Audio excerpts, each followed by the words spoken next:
Hey, everybody, Tim Albrecht here, and thank you for listening to the YFP podcast, where each week we strive to inspire and encourage you on your path towards achieving financial freedom. This week, I had the pleasure of talking with Dr. Victoria Reinhartz, CEO of Mobile Health Consultants, a business founded to solve the access to care problem by empowering interprofessional mobile integrated health and community paramedicine teams. During the show, we discussed the why behind building mobile health consultants, the target audience and offering, and how this has evolved over time, how Victoria was able to get over the initial hurdles of starting a business, and how she balances her time running a growing business while also working part-time in an academic position. Now, before we jump into the show, I recognize that many listeners may not be aware of what the team at YFP Planning does in working one-on-one with more than 280 households in 40 plus states. YFP Planning offers fee-only, high-touch financial planning that is customized to the pharmacy professional. If you're interested in learning more about working one-on-one with a certified financial planner, may help you achieve your financial goals, you can book a free discovery call at yfpplanning.com. Whether or not YFP Planning's financial planning services are a good fit for you, know that we appreciate your support of this podcast and our mission to help pharmacists achieve financial freedom. Okay, let's jump into my interview with Dr. Victoria Reinhartz. Victoria, welcome to the show. Oh, thanks for having me, Tim. This has been a long time coming, so I'm glad we were able to put it together. It has. We crossed paths this past year through the pharmacy entrepreneur circles. And after I learned a little bit more about your career path and the work that you're doing with mobile health consultants, I knew we had to bring you on the show to share a little bit about your entrepreneurial journey. What was the genesis of the idea? What is the work that you're doing? And we know that we have many pharmacists in our community that are, itching with an idea or a side hustle or business that they're working on, and excited to feature other pharmacy entrepreneurs such as yourself. So let's start with your background in pharmacy. What drew you into the profession? Where did you go to school? And what was the first position that you had after graduation? I decided to become a pharmacist because I am kind of a nerd at heart. I really enjoy a good puzzle, so to speak. I think that every patient and the best drug therapy for them is really a puzzle for us to figure out and navigate through the various challenges related to genomics and treatment course and side effects, et cetera. So the nerd at heart in me, I love putting together puzzles, and I ended up going to pharmacy school at LeComm School of Pharmacy and graduated, I guess now over 10 years ago, which feels crazy, right? We no longer qualify as new practitioners to. We don't. But that's all right. So graduated from LeComm School of Pharmacy down in Bradenton, Florida area, and stayed in Florida to practice more in the community setting. But I, was fortunate enough to continue to take on leadership roles and new opportunities to develop skills within myself, which really is what, led to a lot of the opportunities in academia and public health and now mobile integrated health that I'm involved in.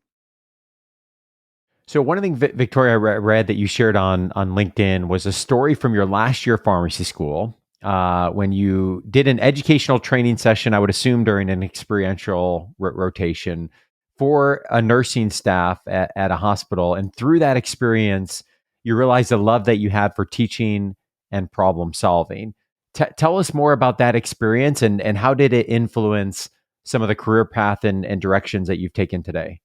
Yeah. So the story that I have on LinkedIn is a true one, and it is something that I feel still happens to this day. So I come from a super blue collar family. We cuss a little bit in our family. I don't know if any pharmacists listening, if you have families that cuss a little, but my family is super blue collar, and I had been practicing saying like how to say glomerulus, and I was so nervous about this presentation that I was going to do to an inpatient nursing staff. And after the presentation, a preceptor pulled me aside and wanted to have a serious talk with me, and she was kind of had that serious face on, and I said, my goodness, I've cursed in the middle of the presentation, right? I let a 4-letter word slip somewhere on accident, but she wanted to have a serious talk with me about my future and about whether I had considered teaching. And like many of the entrepreneurs that you bring on the podcast here, I thought that when I did decided not to do a residency, that I had closed the door on any Yeah. opportunity to teach. And, I was candid about that no, I decided not to do a residency, so I don't think I would be allowed to teach anywhere. And she really encouraged me to, pursue opportunities where I got to develop that skill set of teaching. And so Hmm. when I graduated and took a role in community pharmacy, I started figuring out, how do I gain teaching skills? So I started to bring in new pharmacists to train them. I started doing teaching events with our local pharmacy school and in local college of medicine. I started, taking on more initiative on the district level to figure out, how can I develop the skill set that I need to become, a Hmm. faculty or a professor. And so really that professor had a huge impact on my life, that preceptor. And it was secondary to her taking a minute and saying, I think that you should develop this, that Hmm. prompted a lot of the steps that I took to continue to develop myself. And so, once I had kind of launched some of those things where I felt more comfortable in teaching, I had been engaging in teaching concepts for a while now. I took the opportunity to apply for a faculty position. I did accept that faculty role in 2015 with LECOM, but I knew that I Hmm. wanted to really stay involved in clinical practice as a younger practitioner. And so I started working in the public health department and doing tuberculosis management and women's health and immunizations and things like that. And, I was brought in to kind of help the Department of Health figure out a solution for our access to care problem. And Hmm. we started brainstorming, and really, this is where I found the passion for what we call community paramedicine and mobile integrated healthcare. And like a lot of pharmacists, I think, when we start to do a side hustle or when we step out to become an entrepreneur, it's often born out of a problem that we've identified in practice that we Yep. feel passionate about, or, something that is just like lights our soul on fire, right? Like something that Hmm. Hmm. brings out that I want to do this, I'm excited to do this. I this lights me up, and it keeps me up at night. And so this was kind of a blend of those things. As there was a big problem, as we know, in all of our communities, we have a huge number of patients or underserved populations that are not able to navigate the healthcare Hmm. system, right? Hmm. So they don't have primary care, they're uninsured or underinsured. They don't speak English and can't navigate, even getting established with a primary care. And so what this leads to is we have these patients utilizing the 911 call system and emergency rooms Yep. as their primary care, right? Yep. So, definitely something that we all see in our communities. We know that health outcomes suffer. We know that cost it gets expensive. And so I said, well, why don't we do a pilot? Like, why don't we launch a pharmacist and a paramedic side by side into patient homes on a proactive basis? So Mm. not Hmm. when the 911 call comes, but Hmm. paramedics know who in their community needs the support. That's They right. know who's calling 911 all the time. They know when, Mr. Jones calls for the fourth time that they're going to be back next week. And so they know Hmm. who to see. And so we launched a pilot with a pharmacist and a paramedic side by side together, going into the homes proactively for these patients that did not have the resources they needed. And we were able to see a huge impact in reducing the overall cost of care, but also improving the health outcomes.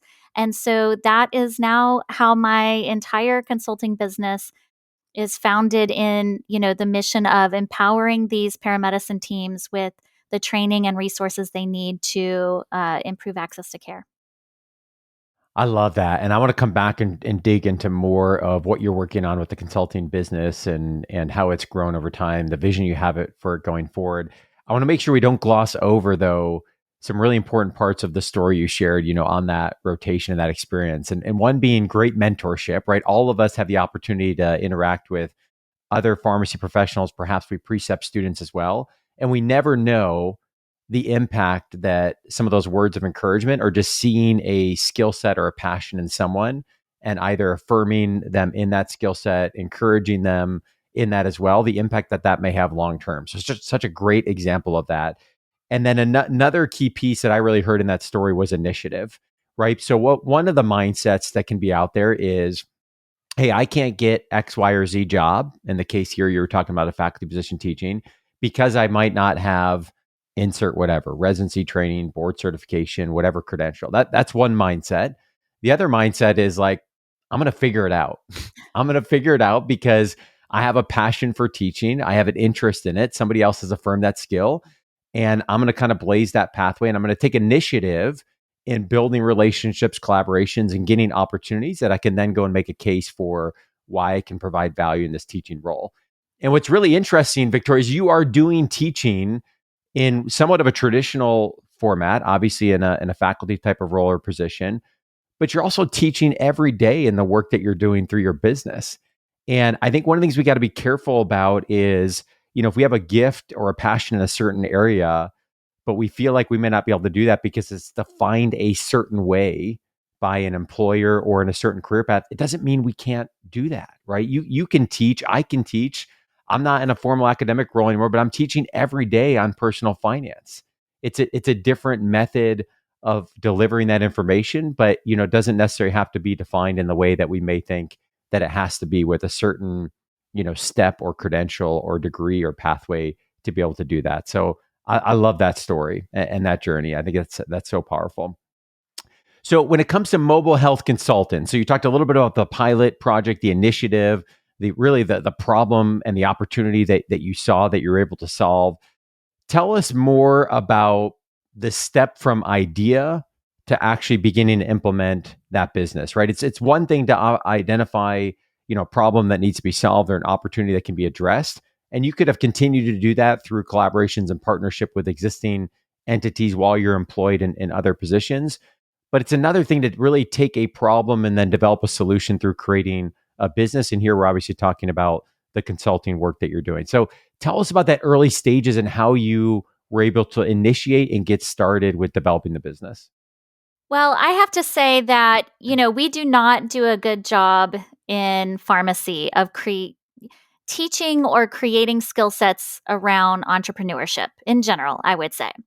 Amen. And I know that you and I have gone back and forth with about this issue over the last few years, and so many others that are out there creating side hustles for themselves, creating small businesses and solutions in the healthcare industry and outside of the healthcare industry also Mm-hmm. feel that way. But I was in that boat. I felt I knew a little bit from managing a pharmacy or being involved in pharmacy management. But when you talk about entrepreneurship and establishing a small business, that's not enough. It's not even close to enough, right? Right. And, Mm-hmm. I did find it difficult in the beginning. I still find it difficult every day because, you know, so many pharmacists are kind of inherently intelligent and they're kind of good at things that they do and can figure things out really easily, and some of us, maybe you didn't even have to study that hard for some of your Mm-hmm. undergrad courses and things. And um I think that was a big challenge for me in the beginning, was struggling and Yeah. navigating, how do I do this, what are the laws and regulations, how do I draft contracts, how do I set my hourly rates, all of those pieces have to be figured out. So I had a lot of success with, first of all, finding coaches. So, Mm-hmm. for anybody on this Mm-hmm. podcast, and Alex and Jackie Boyle and the team from Happy Farm D have not asked me to discuss this or mention it or anything, but I did actually go through the Happy Farm D processes for Oh, fun. Mm-hmm. prioritizing myself and my own goals and figuring out, what do I need to do to make this happen? It's living in my heart. Mm-hmm. But like so many of us that are parents and spouses and professionals, our own personal passions tend to take a back seat to all the other Yeah. things that we have to do, right? So Mm-hmm. I did pursue some coaching with Happy Farm D to create a series of deliverables for my own goals that I knew would set me on the path to getting established. I also found the Small Business Development Center, or the SBDC, Yes. yeah, to Yep. be really valuable. And I will tell you, I still meet with my SBDC rep, like, I don't know, every other month or every few weeks if I need to, if an Yep. issue comes up and I'm like, I have no idea how to handle this, or can you help me find someone in the area that is a trustworthy source Great in resource. this Yep. expertise area? So, there you have to ask for help. And Mm-hmm. for a lot of these things, you have to be willing to kind of put up the money, right? If that's what Mm-hmm. it takes. Mm-hmm. Yeah, and I'm glad you mentioned the SBDCs. I've talked with several pharmacy entrepreneurs or those that are building something just in the last couple of weeks, and that was one of the resources I pointed them to. Hey, have you talked to the SBDC in your area? Because it's even the technical stuff. Some of that might be helpful. Some of it maybe you've already kind of gone down that path. Putting together business plans, LLC formations, things like that. But it's about beginning to be a part of that network and community where someone might say, "Hey, have you talked to so and so?" Or "What about this? What about that?" And I think it's just helpful to know you've got someone else in your corner, to bounce ideas and questions off of as you're developing. Such a great free resource that's offered all across the country. We'll link to that in the show notes so folks can find, SBDC office in their area as well. And then you mentioned the impact of coaching that can be there as well. Let me ask a follow up though, Victoria. Even with coaching, right? Even with coaching, even with putting up the dollars, there's still a step of getting over the fear, right? The fear of, man, is this going to be successful? What if I mess up a contract? Who am I to kind of put myself out there of this, expert in this area across the country? There's all what I like to call the head trash that might get in the way of us being able to actually move something forward. And coaching can help that. Don't get me wrong. But at the end of the day, like we've got to be able to be comfortable taking some risk to move something forward. So for your journey, was that a thing? Was that a part of the journey? And then how were you able to get past that to be able to take those first early steps of the business? I think regarding the headspace, I think a it's not really a thing where you can say, "Oh, I don't think I'm in the right mindset," or "I'm being too hard on myself, so I'm Yeah. gonna do this tomorrow," and then that fixes the problem. It's an Mm-hmm. ongoing, continuous, daily effort because every step of the process is going to be a learning lesson for you. And so, whether you're earning your first dollar or your 100,000th dollar or your millionth dollar, each of those phases of growth create a new element of imposter syndrome, right? Or a new element where Right. you're not sure, am I ready for this level of the game, right?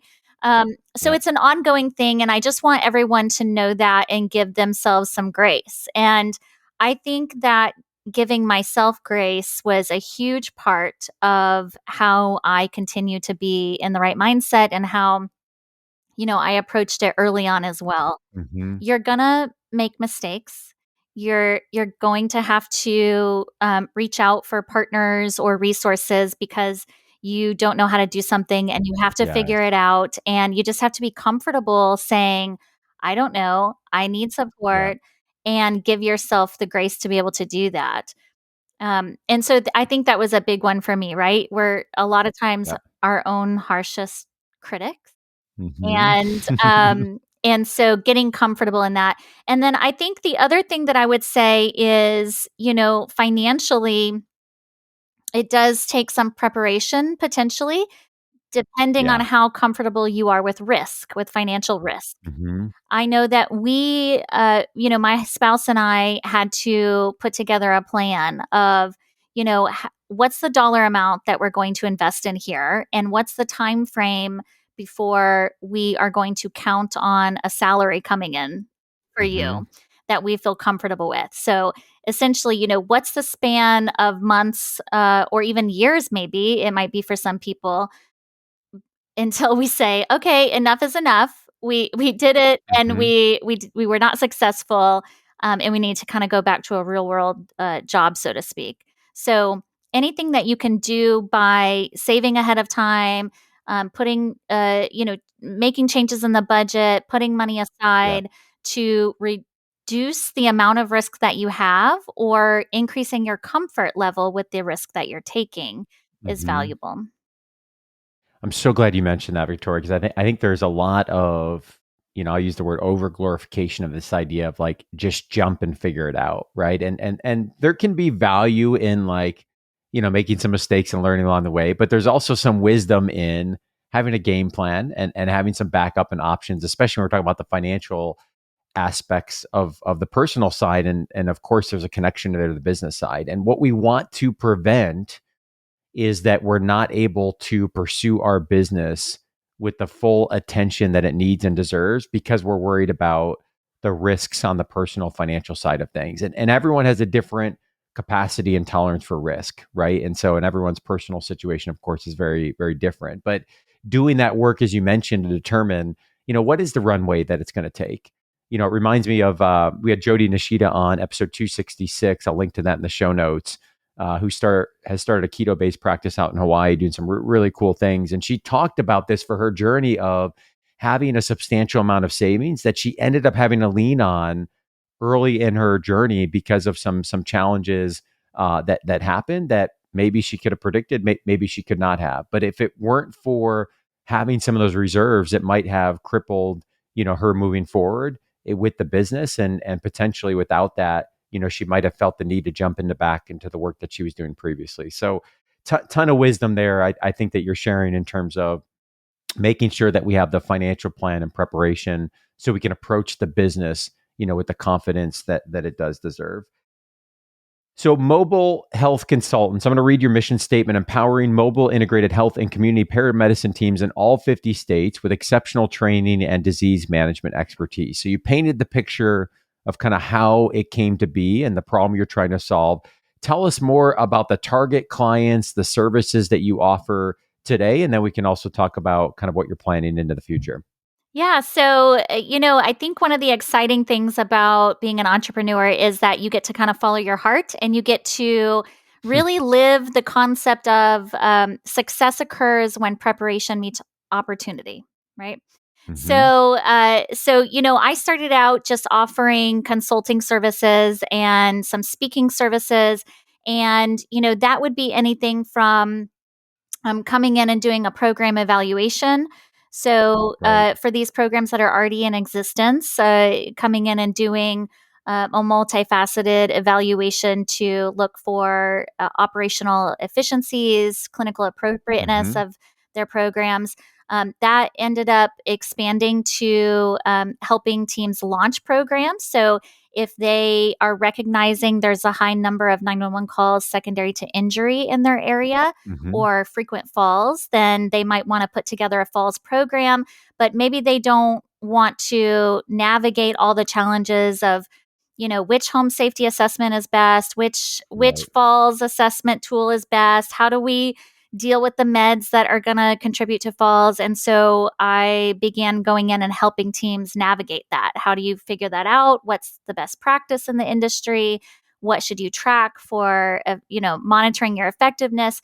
And so that kind of expanded to helping launch new programs and establish both clinical and operational efficiencies.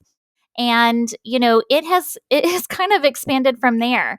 So now I work with teams that are getting set up with payers for establishing what metrics to track and how to quantify their effectiveness from a value-based care standpoint and reduce the overall cost of care for patients that might be Medicare or Medicaid patients. Mm-hmm. We also do consulting for technology companies and healthcare service provider companies. So, as they are expanding markets that intersect with mobilized healthcare professionals, which we saw a huge boom of that, right, via telehealth Yeah. and community based care programs as part of the pandemic.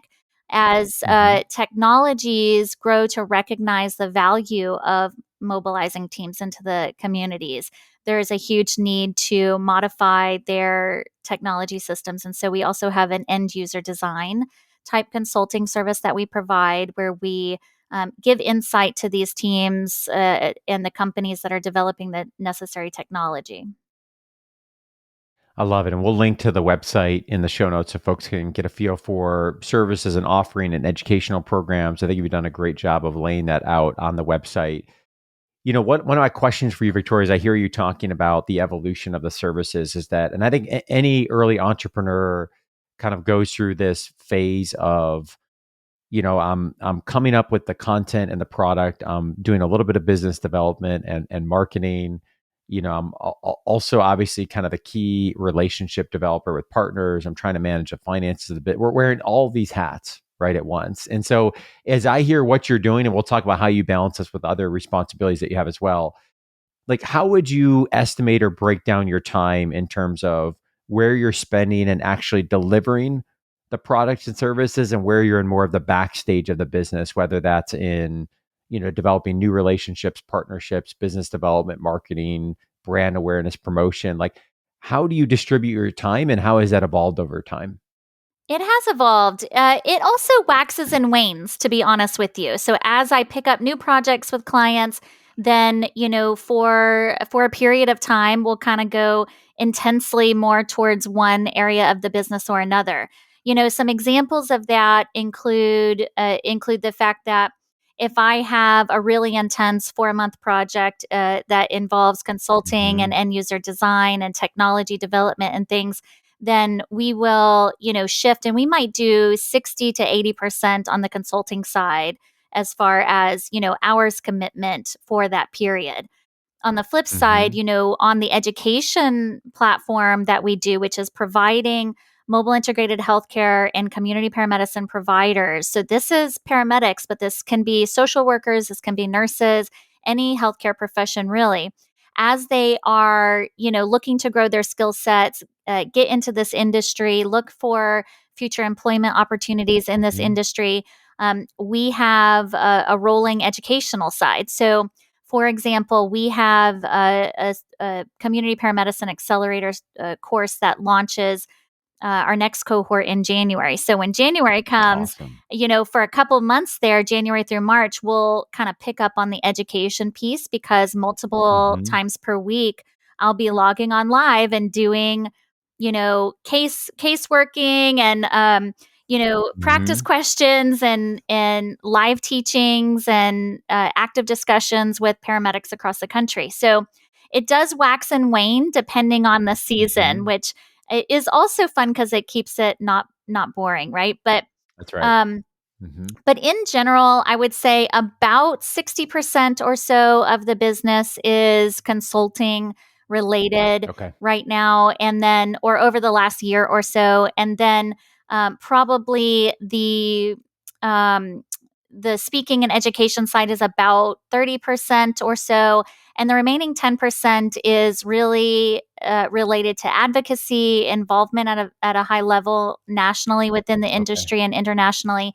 And then also, we do have things that come up that are a little bit unexpected sometimes. So, one of our core values is we get it done plus some.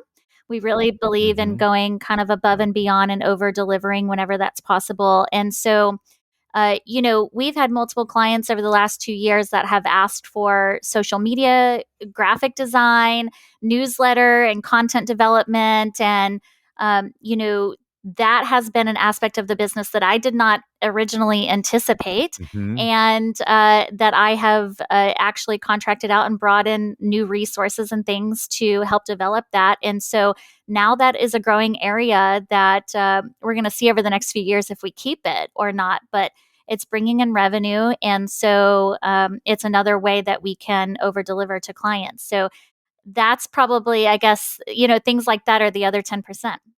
Yeah. And so you've said we several times now throughout the show. So one of the questions I really like to dig deep on and better understand, because I think it's such an important evolution of the business when you go from solopreneur to having other people that are contributing. And that could be, W2 employees, it could be contractors, it could be fractional services, in terms of kind of piecing a team together. It can look very different, but how have you constructed the team as you talk about we? And what are those different roles where you have some help in the business? We are in a period of growth, so things are about to change. And Tim, I didn't get the date that this will be released, so it might already be announced, but I'll hold off for now. So we are in the process. When I say we, I do have a few team members that work with me consistently and have now Okay. for several months or even years. I also have Hmm. interns, so I accept interns each Oh, year. cool. And That's yeah, cool. they stay with me for a period of time. So at a minimum, 3 months, but sometimes that relationship gets continued as they find value in the work and Hmm. want to take on additional projects and things. And so, we have interns that cycle every few months, or stay with us for half a year or even longer. So, I think that we, from a core team standpoint, is pretty heavily administrative. It's pretty heavily education focused and content development focused. The Hmm. consulting side and also some of the education, I do a fair amount of contracting out. So I bring in people on a 1099 independent contractor basis, who I know will meet the criteria within the industry for projects that I am pitching for. Okay. And so if I pitch for a project on social determinants, or if I pitch for a project on, high risk medications or pediatric focus meds or whatever that looks like, then I reach out to the network of experts in that area. Hmm. That's another one of our core values is cultivating a network of experts. And so now we kind of have this diverse team of experts.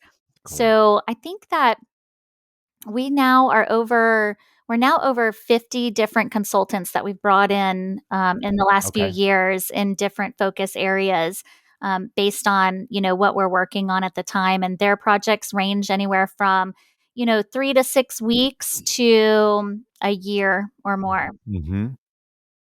Yeah, the reason I asked that question, Victoria, and I love the kind of the angle you took is I read an article recently, and I'll link to it in the show notes from Y Combinator on the different and evolving roles of a CEO as you're growing your business. And they make a case that a CEO's first job is to build a product that users love. And their second job is to build a company to maximize the opportunity that the product has surfaced. And I think that that requires a very different skill set, over time.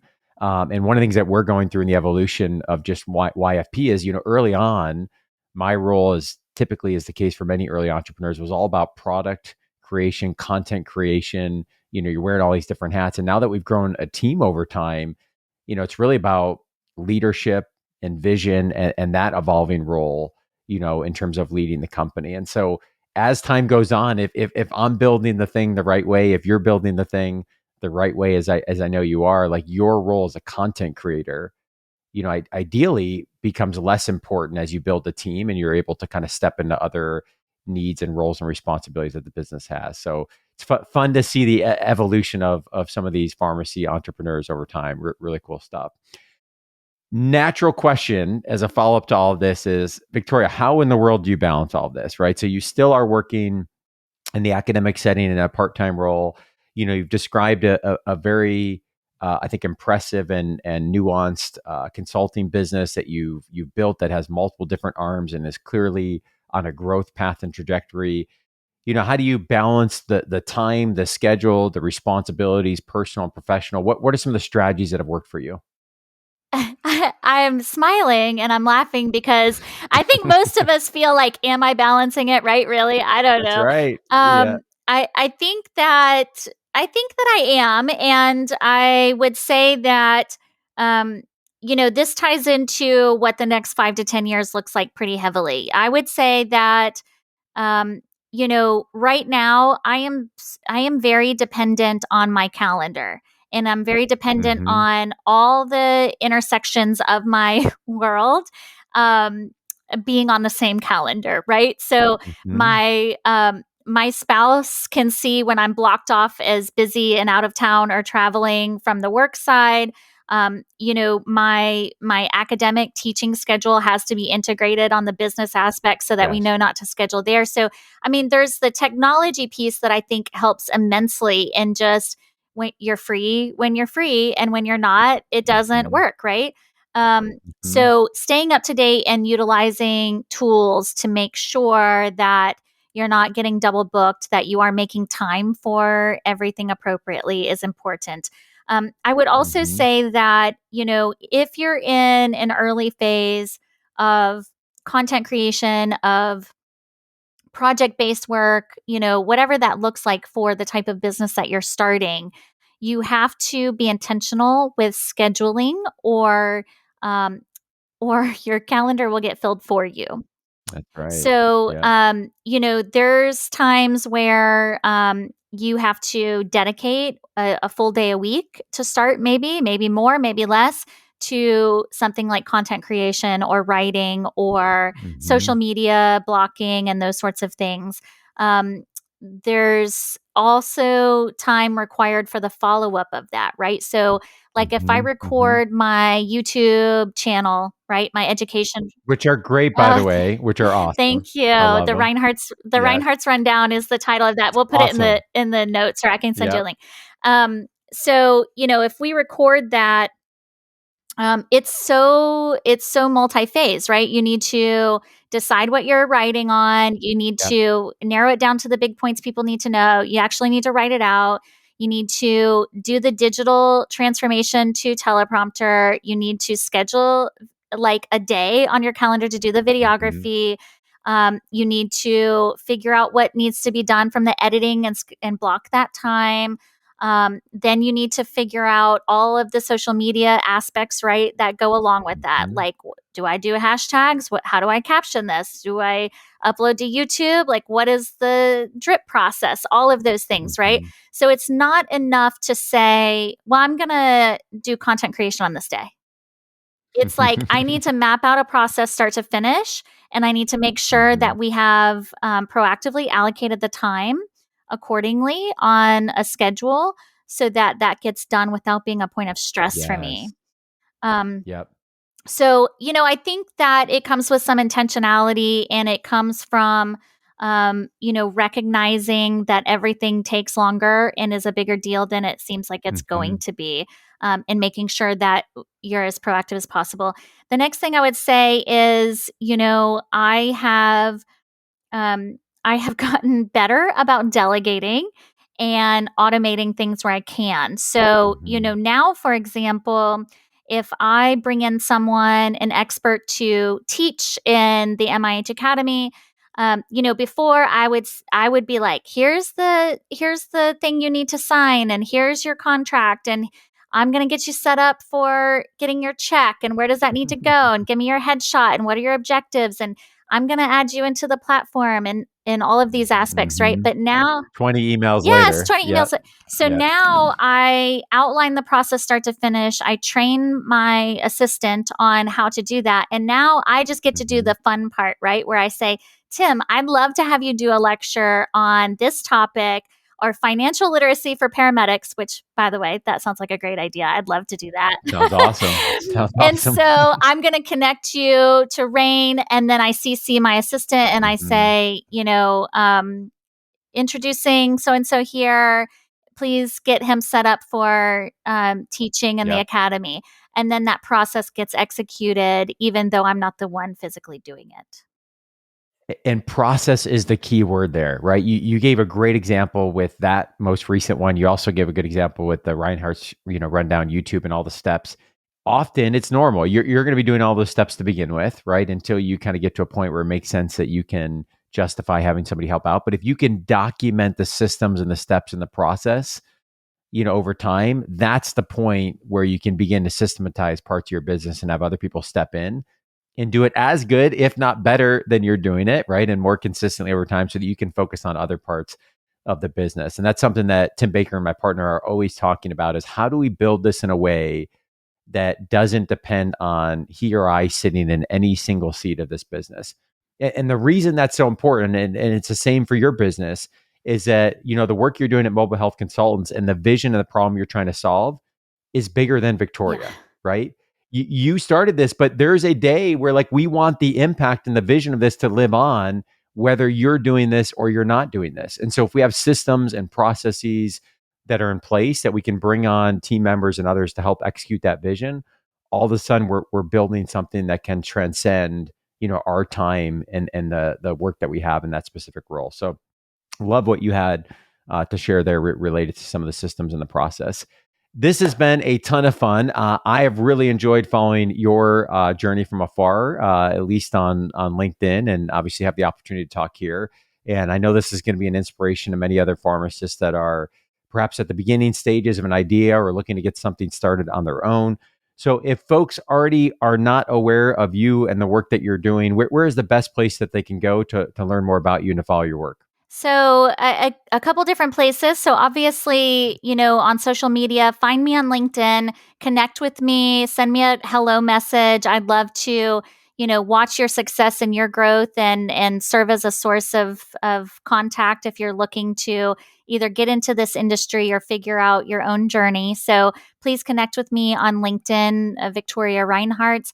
Also, if you want the link to the Reinhartz Rundown, I'm sure we'll put that in the show notes for you on YouTube. Mm-hmm. Mobile Health Consultants is our website, and there'll be information there on education and the MIH Academy under the Education tab.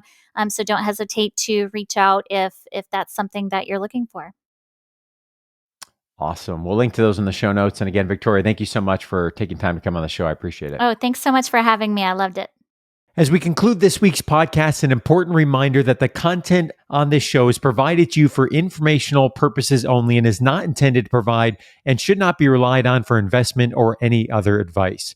Information in the podcast and corresponding material should not be construed as a solicitation or offer to buy or sell any investment or related financial products. We urge listeners to consult with a financial advisor with respect to any investment. Furthermore, the information contained in our archived newsletters, blog posts, and podcasts is not updated and may not be accurate at the time you listen to it on the podcast. Opinions and analyses expressed herein are solely those of your financial pharmacist unless otherwise noted and constitute judgments as of the dates published. Such information may contain forward-looking statements which are not intended to be guarantees of future events. Actual results could differ materially from those anticipated in the forward-looking statements. For more information, please visit yourfinancialpharmacist.com/disclaimer. Thank you again for your support of the Your Financial Pharmacist podcast. Have a great rest of your week.